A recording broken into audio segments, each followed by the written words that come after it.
Sisters and brothers, at first, it appeared that the issue foregrounded by the lection of today's celebration was about Sabbath observance.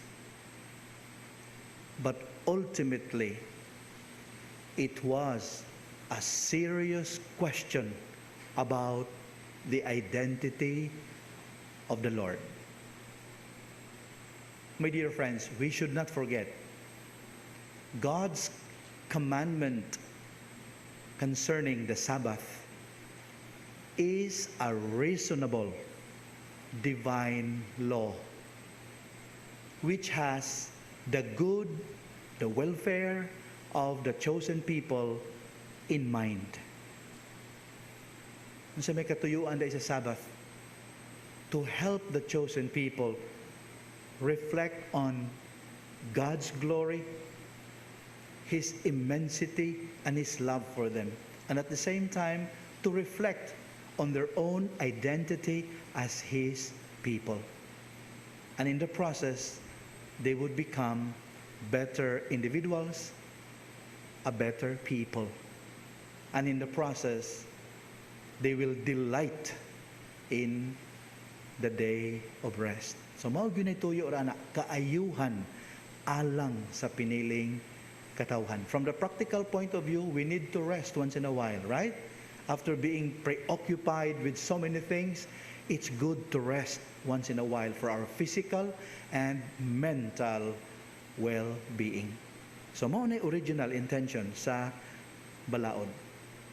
But unfortunately, my dear friends, over time, the spiritual leaders of the chosen people came up with 39 prohibitions, rendering the observance of the Sabbath rest not only burdensome, but to a certain extent also ridiculous. Let me illustrate this one. When you get home, and for those who are in their respective homes, kindly pray over the first book of Maccabees, chapter 2, verses 29 to 38. That particular passage mentions about a group of Israelites, about 1,000, who were killed senselessly. Why? They were attacked by their enemies on the day of rest, on a Sabbath. And what did they do? They refused to close their homes. They refused to run. They refused to take arms. They refused to defend themselves. Why? All these things are prohibited or were prohibited on a Sabbath. And they were killed, all of them. Are you aware what's the penalty for breaking the Sabbath? Another ridiculous thing. Kindly look into Exodus. Let me check. Yes, Exodus chapter 35, verse 2. A man was discovered or was caught gathering sticks. What was the punishment? Oh my God, stoning to death. Death penalty for simply picking up sticks, gathering sticks. See? The observance of Sabbath rest became burdensome and ridiculous with the passing of time. Not because God started it all, no, because human beings intervened and tried to tinker with the original intention of God's Sabbath commandment. May na lang kay miabot ang atong Ginoo. Then Jesus came on the scene, pronouncing His identity. I am the Lord of the Sabbath. And not only that, He also declared that observance of the spirit of the law rather than its letter could lead us closer to the will of God. My dear friends, as Catholics, our Holy Mother and Teacher, the Church, offers us various modes and means of keeping the Lord's Day holy, according to our states of life and their concomitant circumstances. Pananglitan, nagpuyo ka og portigyong layua nga bukid.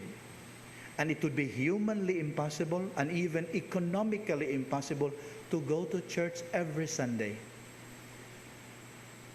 Unsay buhaton anang maong sitwasyon? Matod pa sa tong simbahan, the moral obligation to attend Mass ceases to exist. Why? Opportunities were not provided. So, inana ang ato ang pagsabot isip mga Katoliko. During the pandemic, we were unable to attend Masses in person.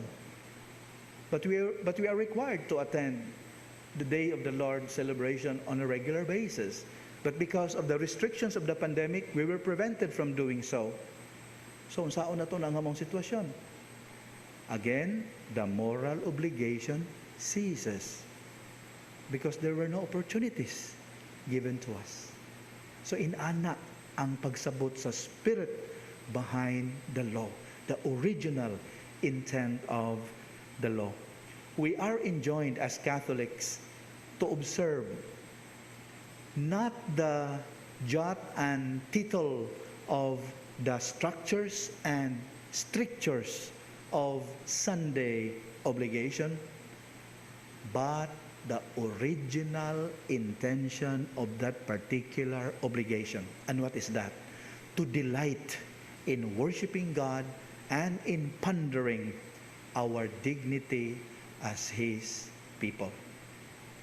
My dear friends, I just hope and pray, and in my heart, I always beg the Lord that we will never lose sight of the bigger picture of doing what is good by focusing on the minutiae, on the small details of religious legalism.